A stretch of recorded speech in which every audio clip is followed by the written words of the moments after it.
मुजफ्फरपुर के पावन बाबा गरीबनाथ मंदिर में सावन माह में होने वाले श्रावणी मेला 2025 की तैयारियों ने जोर पकड़ लिया है।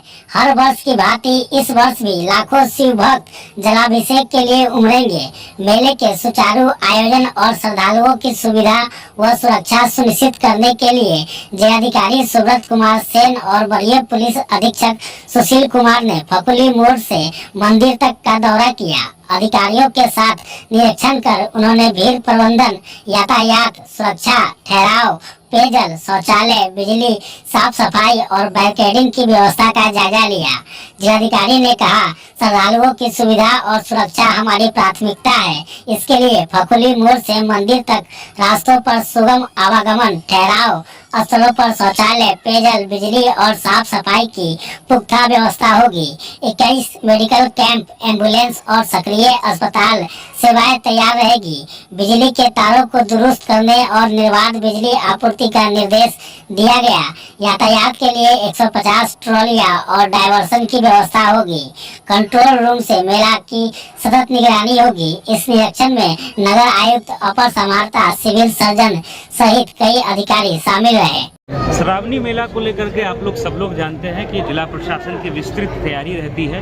हम लोग जो आरडीएस कॉलेज है वहाँ स्विस कॉटेज लगाते हैं। जो हमारे श्रद्धालु आते हैं उनको किसी तरह की दिक्कत नहीं हो तो उनके आवासन की वहाँ व्यवस्था रहती है, शौचालय की, पेयजल की, स्नानागार की। ये सारी व्यवस्थाएं आरडीएस कॉलेज पे जो डीएन हाई स्कूल है और अन्य कई स्कूल्स, कॉलेजेस और इस तरह के जो हम लोगों के संस्थान हैं वहाँ हम लोग सारी व्यवस्थाएँ सुनिश्चित कराते हैं। इसके अतिरिक्त जो पैदल कांवड़िया चल करके आते हैं उनको रास्ते में किसी तरह की दिक्कत नहीं हो तो ट्रैफिक हम लोग डाइवर्ट करते हैं। मंदिर के सामने अर्घा लगता है और अर्घा के माध्यम से ही श्रद्धालु जो है वो जलाभिषेक करते हैं। तो वही व्यवस्था इस साल भी कंटिन्यू रहेगी। जो बिजली के तार लूज पड़े हुए हैं, बिजली के अभियंता यहाँ उपस्थित है। हम लोगों ने फकुली मोड़ से, जहाँ हमारे ज़िले की सीमा प्रारंभ होती है, वैशाली ज़िले के बाद जो है श्रद्धालु हमारे ज़िले में फकुली के पास से एंटर करते हैं तो वहाँ से जो ट्रैफिक डाइवर्सन से लेकर के सारी व्यवस्थाएं जो मंदिर तक जो होती है उसका हम लोगों ने निरीक्षण किया है। और जो भी इसका टेंडर वगैरह निकालना होता है वो टेंडर हम लोगों ने फ्लोट कर दिया है। इसमें पर्यटन विभाग भी कुछ काम करता है, राजस्व विभाग से भी कुछ राशि मिलती है, कुछ लॉ एंड ऑर्डर के मद से हम लोग काम कराते हैं। नगर निगम की विस्तृत व्यवस्था रहती है, स्ट्रॉन्ग हम लोग डेपुटेशन करते हैं। सभी श्रद्धालुओं से भी मेरी अपील रहेगी कि शांति व्यवस्था भी तो समय है सावन माह में, लेकिन शांति व्यवस्था बनाए रखने में भरपूर सहयोग आप लोग करते रहें। पूर्व वर्षों में भी जो है आप लोगों का सहयोग मिला है। यहाँ के स्थानीय लोगों का काफ़ी सहयोग मिलता है। सेवादार और जो इस सेवा में, श्रद्धालुओं की सेवा में लगे रहते हैं, उन लोगों से भी मेरा अनुरोध होगा कि पूर्व के वर्षों की तरह आप लोग और बेहतर इस साल हम लोगों को सहयोग दें। प्रशासन की जो डायरेक्शंस हैं उनका फॉलो करें और कहीं भी ऐसा कोई काम हम लोग सब लोग ना करें, सब लोग टीम की तरह काम करें कि श्रद्धालुओं को किसी तरह की दिक्कत हो। ऐसा काम कोई भी, जो भी सारे स्टेक होल्डर्स हैं, किसी तरह का काम ना करें।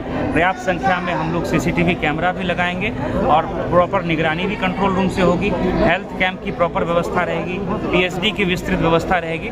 तो उसका हम लोगों ने आज विस्तृत निरीक्षण किया है। शाम में मीटिंग भी करेंगे और हम लोग श्रद्धालुओं के लिए बेहतर व्यवस्था इस साल भी सुनिश्चित। पिछले साल डीजे को लेकर के कई सेवा दल के द्वारा विरोध प्रदर्शन नहीं, डीजे पे पूर्ण प्रतिबंध है। ये पुलिस मुख्यालय का और माननीय उच्च न्यायालय का आदेश है। ये आदेश सभी लोगों को मानना चाहिए। जो छोटे लाउड स्पीकर्स होते हैं, जो विधि व्यवस्था संधारण के लिए विभिन्न कैंपों को आवश्यक होता है, उसका परमिशन एसडीओ के यहाँ से मिलेगा। लेकिन जो तेज गति में डीजे बजता है उस पर बिल्कुल प्रतिबंध रहेगा। डीजे का संचालन किसी भी पर्व त्योहार में नहीं होना है। ये विस्तृत दिशा निर्देश हम लोगों ने पूर्व में भी दिया है, इस बार भी हम लोग देंगे। और सभी लोगों से मेरी अपील भी होगी कि डीजे ना बजाएं। उससे जो है बहुत बार, जैसे एक बार आप लोग पिछले साल का एक वाकया याद है, डीजे बहुत तेज बज रहा था और एक श्रद्धालु की वहीं उसी स्पॉट पर मृत्यु हो गई। जब तक हम लोग अस्पताल हम लोगों ने 10 मिनट में पहुंचा दिया सदर अस्पताल, लेकिन तब तक हार्ट अटैक से उनकी मृत्यु हो चुकी है। तो कई बुजुर्ग लोग, कई बीमार लोग और यंग लोग भी जो पिछले बार के श्रद्धालु थे, उनकी उम्र 40-45 साल से ज़्यादा नहीं रही होगी, लेकिन डीजे तेज बनने के कारण वहीं पर वो गिर गए और हार्ट अटैक से मृत्यु हो गई। तो ये सभी लोगों को, जैसा मैंने पहले भी कहा, कि सबको आपस में सहयोग का वातावरण रखना चाहिए, सारे स्टेक होल्डर्स को, और कोई ऐसा काम नहीं करें जिससे किसी को तकलीफ हो, श्रद्धालु को दिक्कत हो। ये हम लोगों का प्रशासन के साथ सब लोगों को मिल करके इस जो पूरे माह भर चलने वाले इस मेले को हम लोगों को शांतिपूर्ण तरीके से संपन्न कराना है।